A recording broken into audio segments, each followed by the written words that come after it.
Welcome to 94.1 FM, the Ears Australia radio show, affectionately known as Ears. I'm Guirguis, and tonight's special guest is Mrs. Giselle Hoath, Learning Support Officer, Catholic Education Sector. This is a pre-recording on a Zoom session on Sunday, the 29th of August for tonight's program.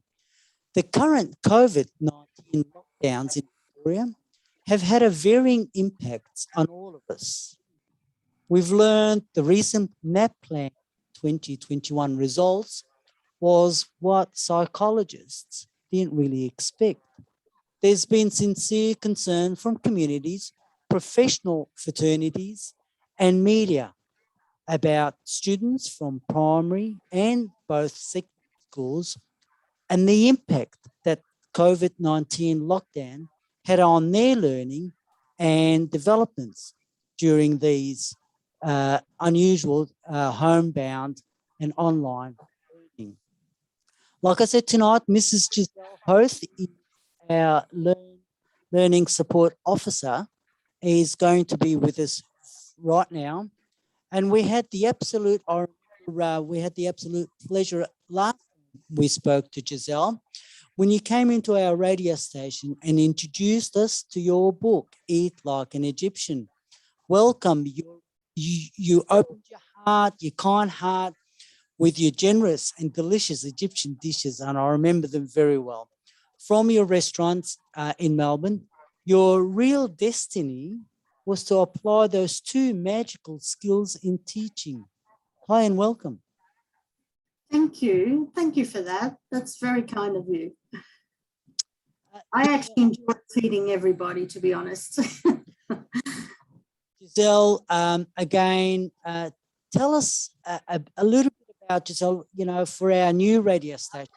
Tell us about Giselle and how Learning Support Officer is befitting you. So I've been working in the education sector for approximately 20 odd years. Those 20 years mainly in the learning as a learning support officer, which is supporting students with individual needs in their classroom. And my support is mainly with the literacy and the numeracy. However, I'm probably more on the numeracy side in the classroom, but that's basically my role. I'm there to support the students, make sure their learning is at a standard that every other student is getting. Right. Now, tell us, you spoke about,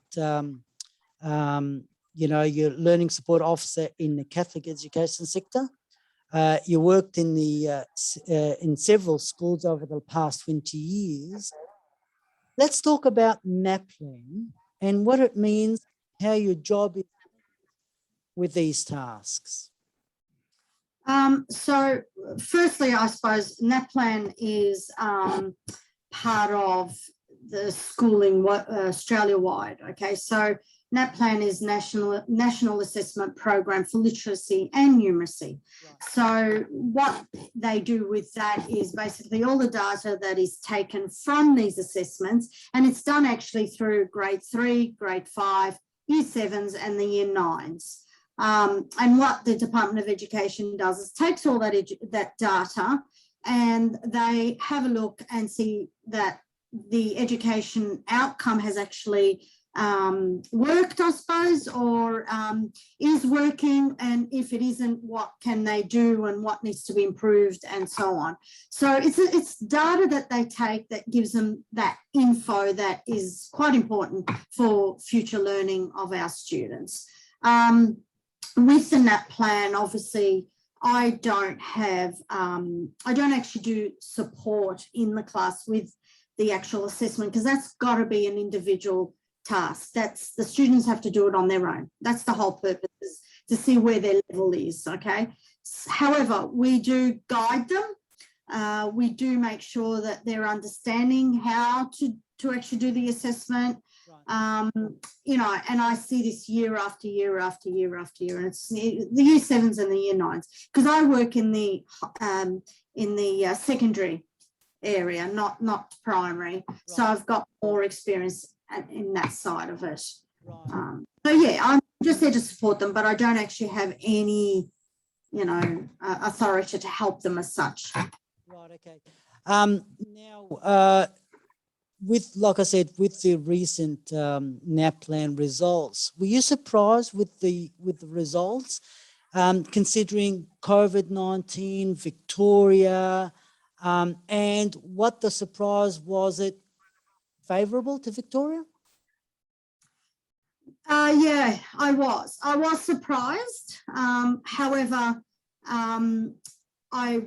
part of me, I was hoping that, you know, that's the results as well, because with our students, with educators, we're very, very passionate with looking after our students. So, you know, unfortunately, Victoria has really suffered quite a bit. Let's admit to that. You know, we've been hit hard through COVID. We really have. Last year has not been a good year for our students. This year hasn't been all that better either. However, I think looking at the fact that our students have worked very, very hard to achieve this outcome is really, really quite exciting. It is really, really an awesome thing to see and hear. Now that, you know, like, you know, we don't look at it and think, oh yeah, you know, Victorians have done better than everybody else, sort of thing. What we're looking at is the fact that no matter what we're faced with, no matter what is thrown in our faces as educators, as well as our students, we're all doing our best to make sure that our students keep going and they keep learning and they don't fall behind.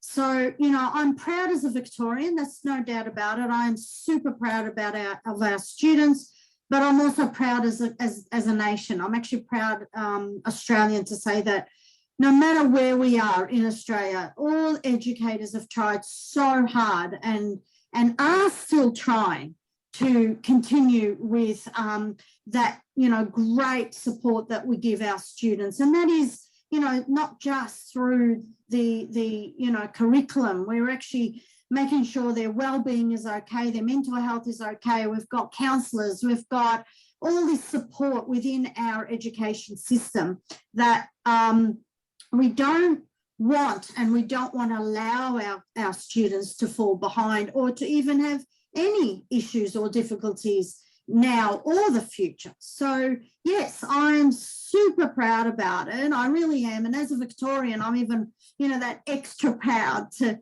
say, yes, our kids, no matter what we did and what we felt and what we experienced this past 18 plus months, we've just gone in there and they've done their best. And I'm proud to be part of that whole industry. And I'm proud as an educator, and I'm proud of all the educators out there. And that's worldwide, not just Australia, because I think you have to have the passion to do this job. And I know we all do. Giselle, that passion is quite clear and it comes across sincerely. And I think I believe that most of the educators in the industry have had the knowledge from way back, when we go back to remote learning for regional Australia and the outback Australia, where they learned very much online. And that's something, it's not new, it's been around. But now that we've got the new Zoom apps and all the video conferencing that's happening, that's made it all available, you've got personal tutors and educators like yourself in contact with the students. And that passion is really, you know, it's out there that lifts the students. And that's what we're here for, to be honest. And you're right, technology was thrown at us. Some of us, you know, struggled to get used to the technology. However, now that we've got it, now that we know how to use it, now that we know what we can do best with it, I think we we try so hard. Schools have just jumped into it. They've had to. And I am proud to say that the schools that I've worked in have worked so hard to give that platform for our students, because without it, they wouldn't be getting their education. They just wouldn't. And for us to be able to get on, you know, Teams or Zoom or, you know, Google or whatever it is, the platform that each school is using, that's our connection to our kids. That's how we're passing on their support, you know, that they need. So yeah, I agree with you 100%. You know, regional or out, you know, those that had to use technology, you know, from way back, is not new to them. However, it was for us, but now it's not anymore. Yep. And I think, you know, we've gone out of our way beyond, you know, to try and make sure that our students can still learn through these new platforms, which is our future, I think. Anyway, that's my opinion. I remember teachers, Giselle, going through at the same time as I was going through uni, and we had the students that graduated, and they were pretty switched on, but that wave of teachers had to get used to new electro boards, and the transition between the blackboard and the electro board, that was also a technology change. But overall, we've all, like you said, you've moved on with the technology. I've accepted it, rolled with it, and seamlessly, because at the end of the day, the kids want their education as a continuum, and that's what it's all about. So we just want to say congratulations. NAPLAN results are excellent. Educators, well done for looking after our kids. Thank you. And I think, you know, I'm very proud and very humble to be congratulated. However, I think the congratulations is totally worldwide and definitely nationwide. There's no doubt about it. Australia should be very proud for what we've done and what we're doing. And my opinion is that we are, you know, we've grabbed it and we've gone into it, and we're trying our best to make sure that every student does not fall behind and has got, you know, every educator behind them, no matter what. We'll never leave them, never. Giselle, on another level, I just wanted to let our listeners know that Giselle Hoath is not even a first-generation Egyptian. You're Egyptian-born, and so we just wanted to relay that to our listeners. So you're not even first-generation Australian. You're Egyptian-born, and you're doing a fantastic job. Thank you so much for that, and thank you so much for being on 94.1 FM, the Egypt Australia radio show. Thank you. It was really lovely. Thank you. Bye.